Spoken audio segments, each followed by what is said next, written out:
Hello future tufters, I'm Jenny from Tuftinglove.com and today I'm going to talk you through everything that you need to know when you tuft for the first time.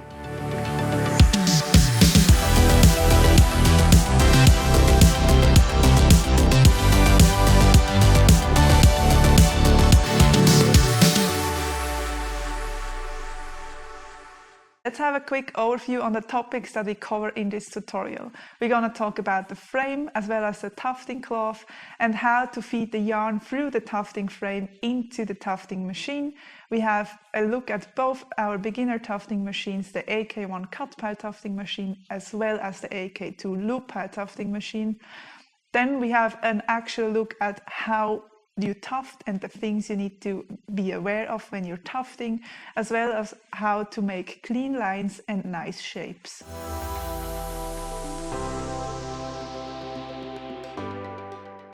So let's start with the frame.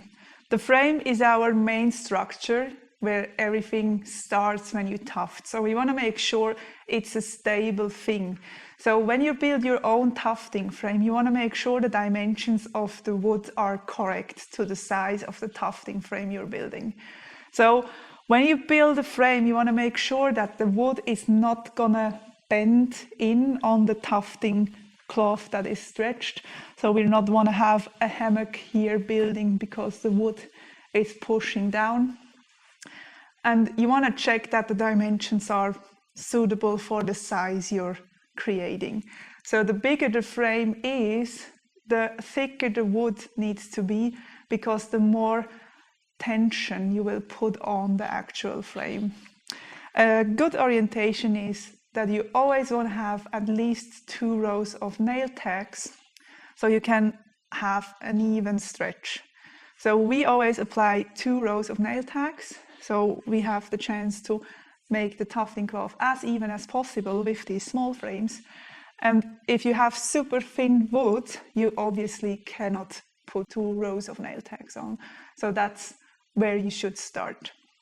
Next, as you can see here, this is a small table frame, and we simply clamped it to the table with these standard hardware clamps that you can find in every hardware store. So when we built the frame, the lower part is a bit longer than the actual frame, so we can fix it to the table on the outside of the actual tufting frame. Next, we have the yarn feeder back here, and I will tell you more about this when we thread the gun and feed the yarn through the tufting frame.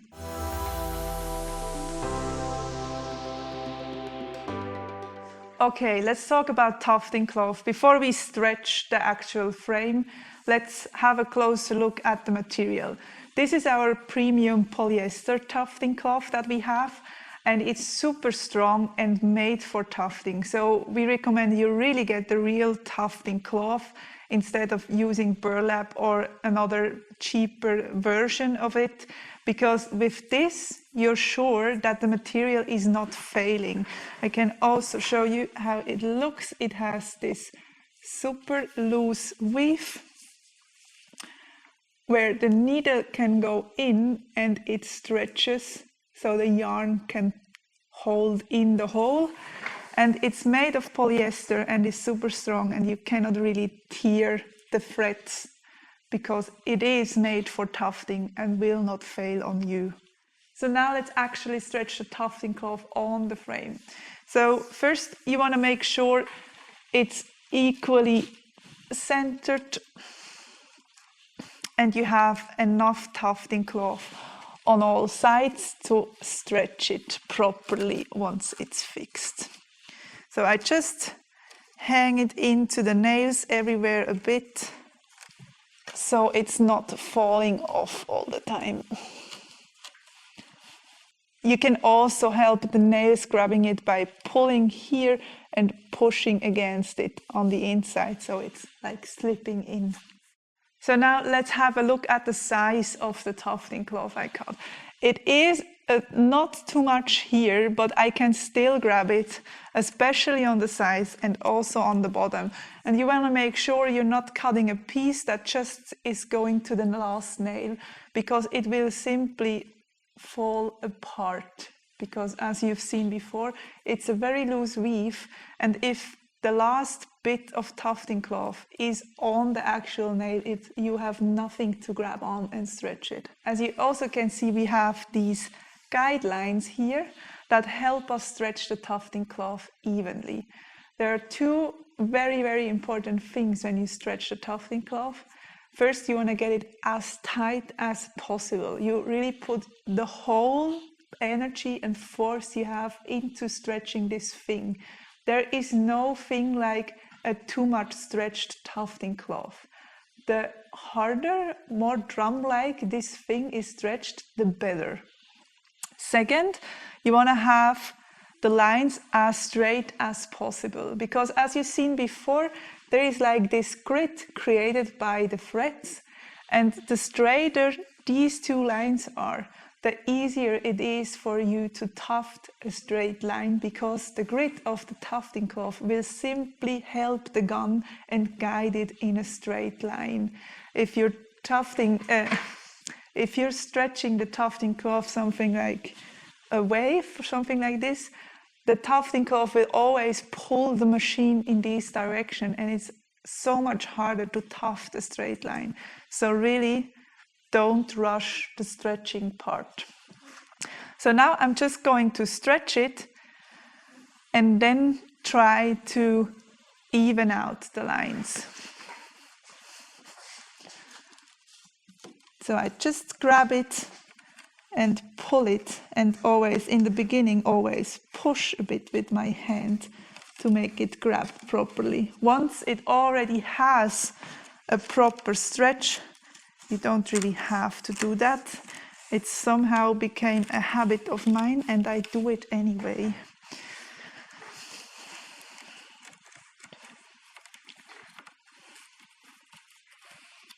So I really just make sure all the nails grab the tufting cloth properly. And now it is not like flattering around anymore like a shirt, but still you can do so much more. So I really go in and pull it. And you can see I started here and we are now here, and we do that everywhere. Like you really, if you can still stretch it, it's not stretched enough. You really stretch as much as you can. And you can already see the lines are getting straighter already. There is a slight bend this direction, and I think a small bump like this. So I can take them out by stretching on the right side.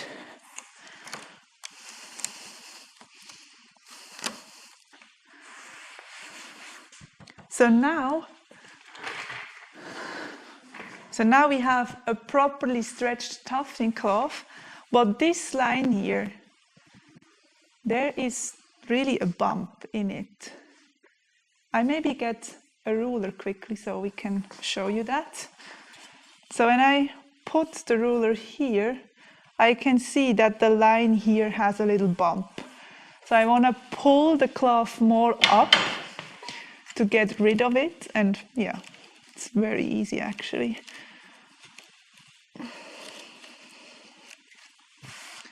We check that again. It's already less, but it's still there.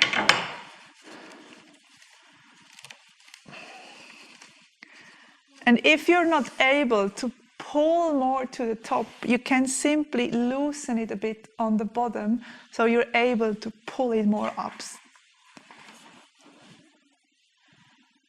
So now we have still something going on here.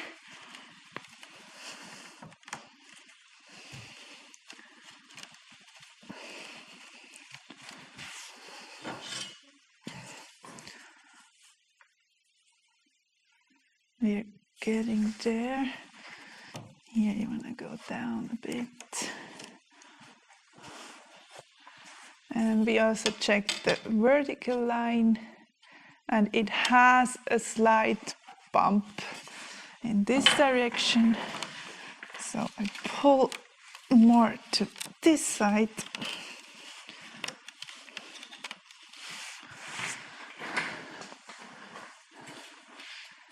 And now I would say we have a pretty nicely stretched tufting cloth. So when you stretch the tufting cloth, really take your time doing it. I know you're excited and you want to start tufting straight away, but this will help you so much during the tufting process when you do this step properly. You want to stretch it tight as a drum, and you want to make the lines as straight as possible. So now let's also quickly have a look at what I told you before because of the rows of the nails. When you push down with your finger and slide down the tufting frame, you can clearly feel where the nails are. And the more nails you have, the more even your stretch is. That's also something that you need to consider when you're tufting, or the size of your tufting on the frame. So I always say 3 fingers wide. We're not going closer to the edge of the frame than that, because here it's very difficult to make a straight line because the stretch is not as even as here. That's why I like tufting on big frames, because I don't have to go so close to the edges. But of course, this is perfect to start.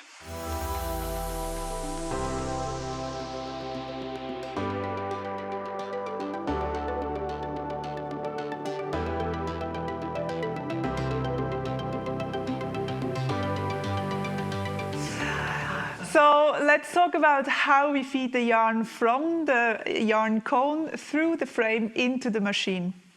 So as you've just seen, we're using yarn cones and not balls because it's simply unwinding so much smoother and it's not getting tangled up all the time.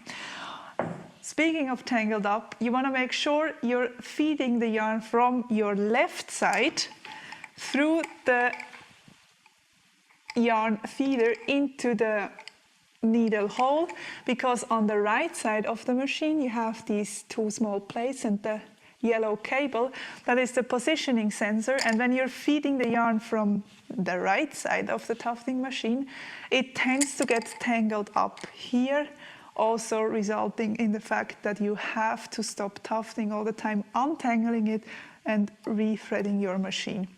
So now let's switch around to Björn's behind the scenes camera so I can show you properly how to feed the yarn into the eyelets and then to the machine. So we are using 2 threads of this thickness of the wool. We'll talk about this in a second. But now let's see how we feed it. I place them just underneath the eyelets and find the start of both cones. And I feed them through the eyelets separately. And you want to make sure they're standing not like super close together or surrounded by other yarn cones, because they need to be able to unwind freely. So now we go to the machine.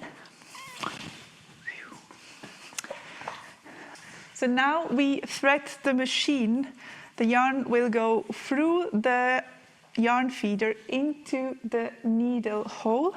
We use this threading tool for that.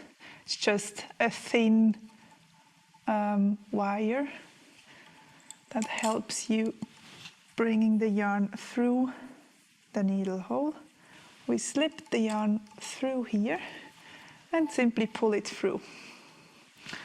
So let me show you this up close. As you can see, we went through the yarn feeder here into the needle hole here. And now let's talk about the 2 threads. So you want to fill the needle hole as much as you can, with as many threads as you can, but you want to make sure it's still moving easily and you're not creating tension. So why is that? The needle, as you can see, has quite a width. So we're creating a pretty big hole in the Tuftingcloth. And we want to make sure that the snippets of yarn that we are creating with the AK-I Cut Pile Tufting machine are actually staying in there. So let's imagine you have a super thin thread and you only thread the machine with one thread. The thread will simply fall out of that big hole because it's so much thinner than the hole is. So that's why we want to always make sure that the hole of the needle is filled up nicely. So now let's actually get starting on tufting. I will put away the AK-II tufting machine and show you how to thread it and tuft with it after we had a look at the AK-I tufting machine.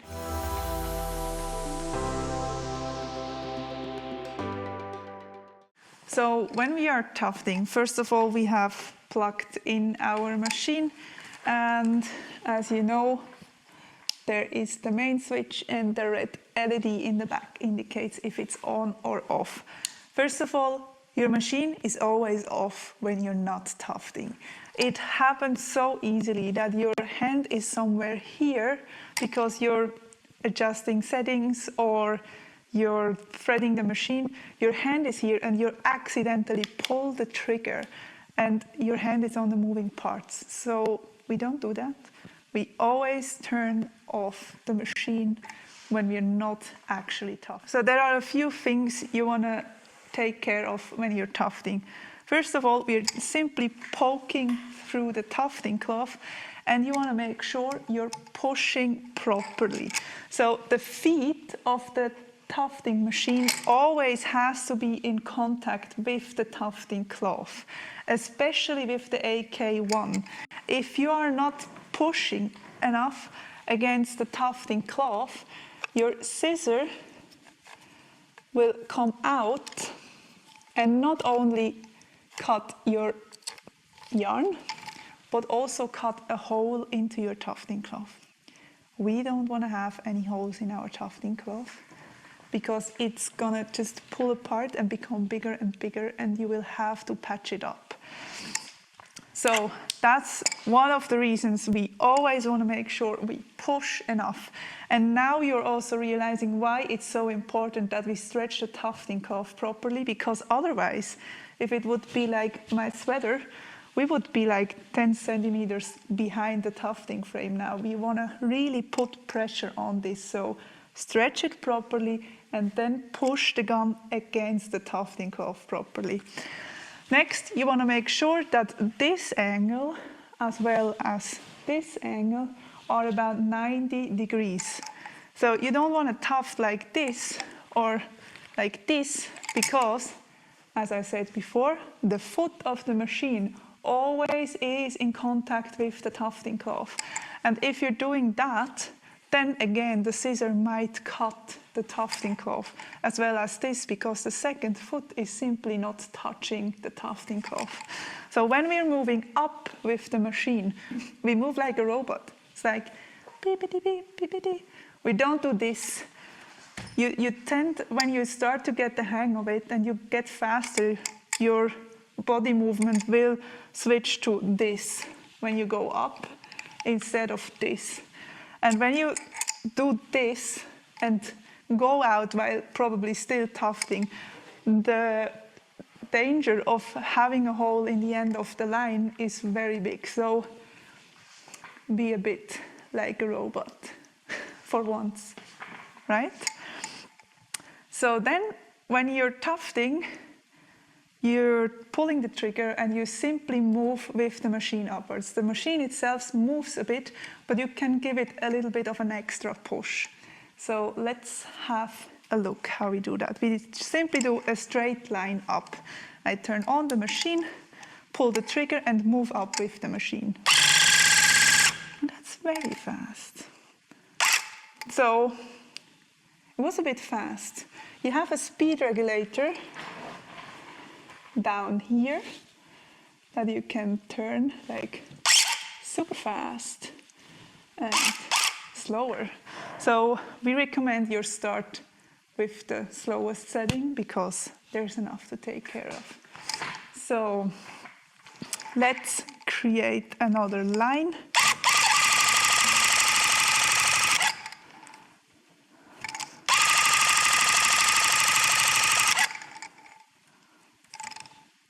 So as an orientation in terms of distance of the different lines, I usually like to place the one side of the foot on my last tufted line and use this as an orientation. But the distance between the lines you will need, this is something that is very difficult to give you a general answer to this question. This depends on how well you stretch the Tuftingcloth.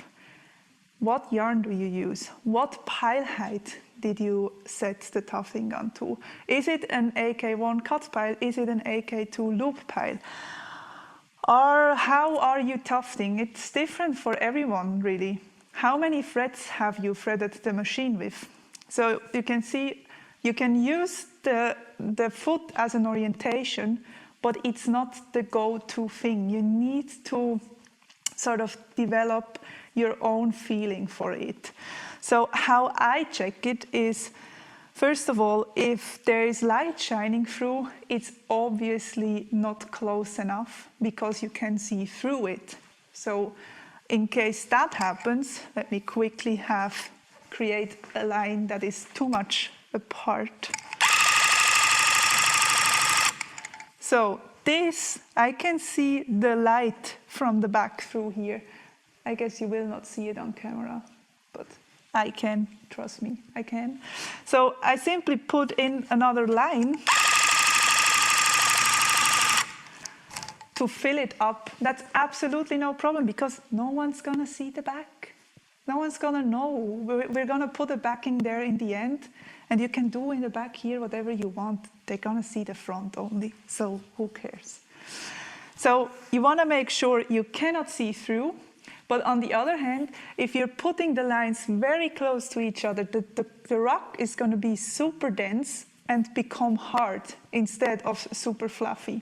So what I like doing, and I will quickly advise Björn to go around this side to film it. What I like doing is actually not watching, but feeling. So I simply go around it and feel if it's an even surface, or if my fingers are sort of dropping in between lines. And if they're dropping, I just fill in another line. So that's how I decide if it's close enough or not. Of course, over time, you will develop a sense of what is close enough, what is not, and you will be able to just do it and know it's good, or you know it's too wide apart. So now we made a straight line. Let's see what happens if we're gonna do, like, let's say a potato. If we do a potato, this is my potato. I like potatoes, not only to eat, but also because it's never a perfect circle, and I cannot draw a perfect circle. So we have this potato, and the thing you want to know about a tufting machine, it has one direction. So it moves in the way of the foot, like this. So if you want to go sidewise, you tilt the machine sidewise. And if you want to tuft from top to bottom, you actually would turn it around completely 180 degrees. You cannot tuft sideways or backwards. It's like a bike in the end. This is the handlebar of the bike. And if you want to go around the corner, you have to turn the handlebar around. So the next thing is, we have a pretty small potato. And I'm pretty sure with the speed still on the lowest setting, I will not be able to follow this line precisely when pulling the trigger through. So what I will do is I will just pull the trigger like this, quick, and do basically stitch after stitch. So I'm able to readjust my angle to be able to follow the line properly. Let's have a look.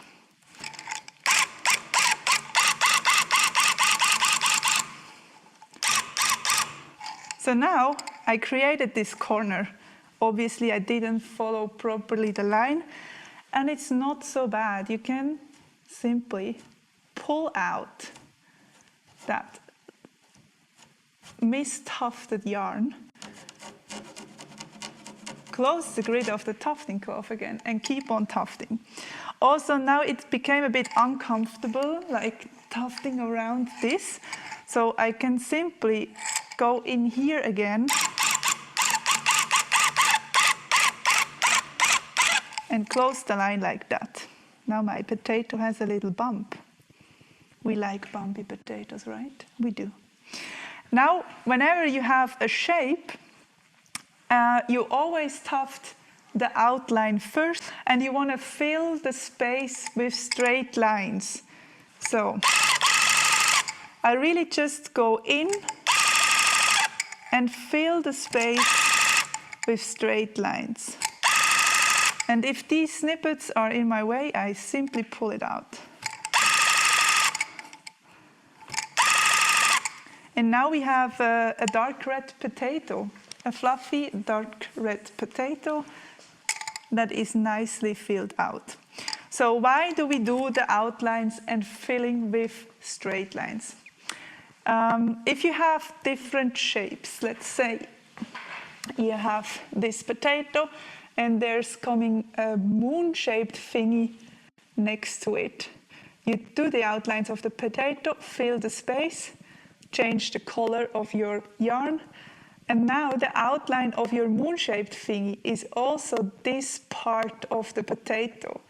So whenever two colors are touching each other on your design, you want to make sure that you have a line, a full line of this color to create the shape first.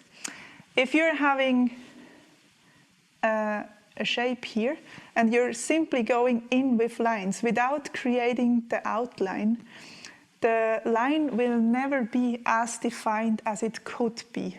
You will always have the gaps between the lines where the yarn from the other shape can expand more, and therefore you're not getting crisp lines. That's why we always do the outlines of an area first and then fill the space with straight lines. Why do we fill it with straight lines? Because you can never get it more uniform than this. As soon as you're tufting diagonals or round shapes, you will realize how much harder it is to create or follow a nice line, because the grid with the straight lines, the grid is helping you so much of the tufting cloth, and when you're doing diagonals or shapes, you're going against the grid, so we only do the outlines and then go back to the uniform straight lines.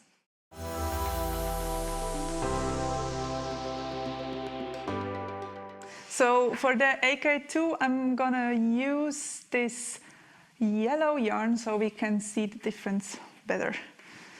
So I thread it as before, put the cones on the floor, thread it through the eyelets into the machine, but the machine is not here. Let's get the machine. So, as before, we're going through the yarn feeder first, and then there is not a needle hole, there is a needle tube. I'll show you that in close-up in a second. So,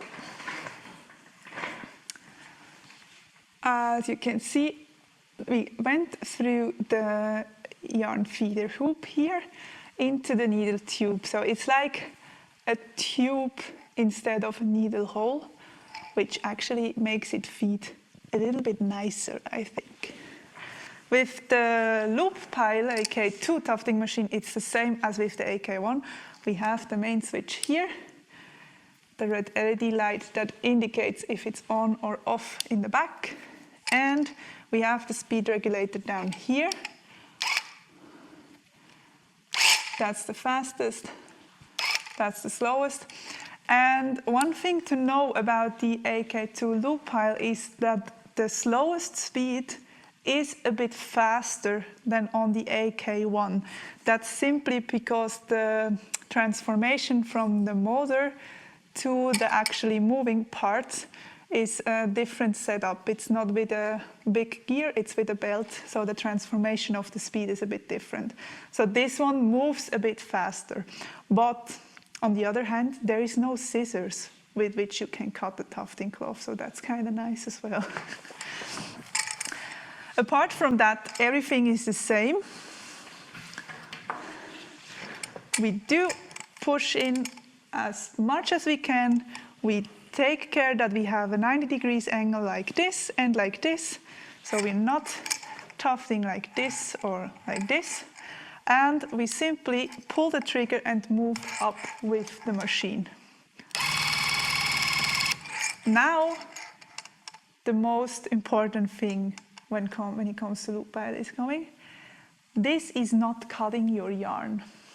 So, when you're pulling here, you simply take out your whole line.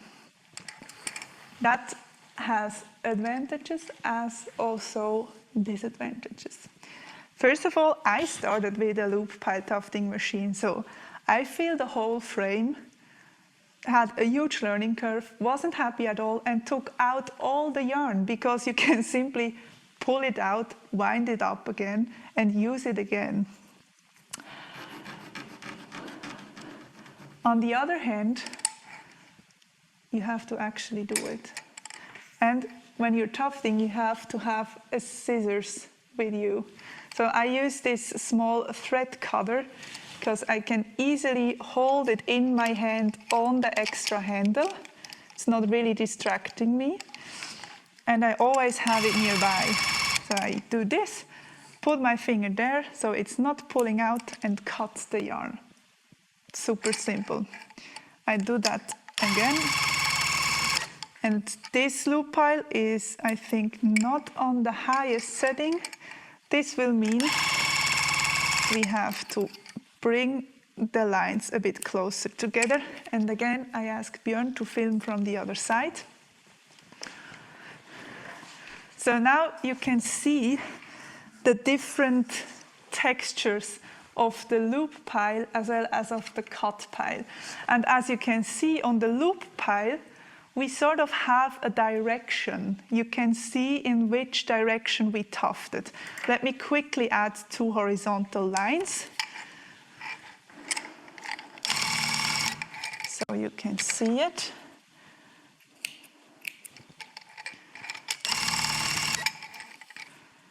Or maybe 3. Let's do 3.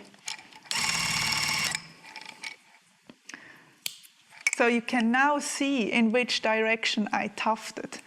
And now you might think, but Jenny, you said we always do the outline first and then fill the shape with straight lines.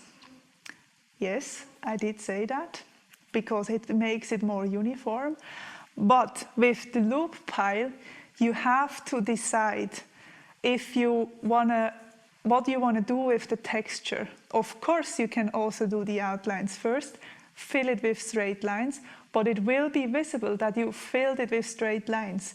So if you want to do a potato or a circle, you do a circle and you want to give that circular feeling to it, you will have to fill it with actual smaller circles.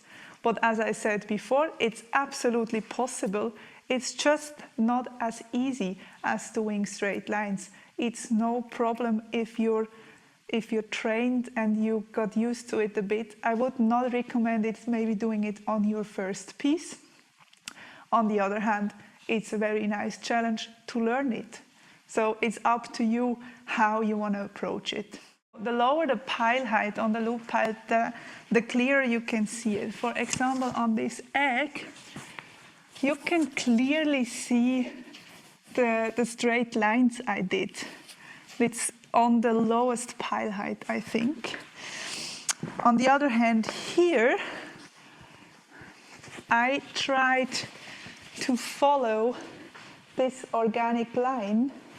It's on a much higher pile height, and also on this organic part, because you're always sort of reshaping it, you cannot see the lines so clearly. So that's really something when you do the loop pile, you want to think about what you will end up in the front, because the texture of the loop pile can be very visible.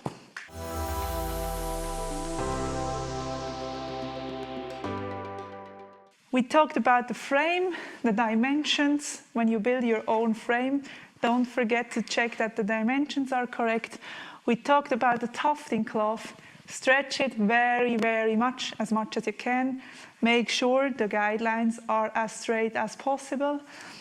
Fret your tufting machine so the yarn can move freely. Best is to use yarn on cones. Make sure you tuft straight lines in the beginning before you get into diagonals and free-formed shapes. Make sure to push correctly, enough, not correctly actually, just enough. Make sure to have a 90 degrees angle and not tuft super steep, just like this, like a robot. And yes, I think that's it. You're ready to get tufting. So don't forget to tag us on Instagram so we can see your progress and can see what you're creating with our tufting machines. And if you liked the video, we're super happy, obviously, if you hit the subscribe button, maybe leave a like, or maybe even hit the bell so you get a notification when we upload a new tutorial. Thank you so much for watching. I hope you have a fantastic day. And if you have any more questions, simply leave a comment below. Bye.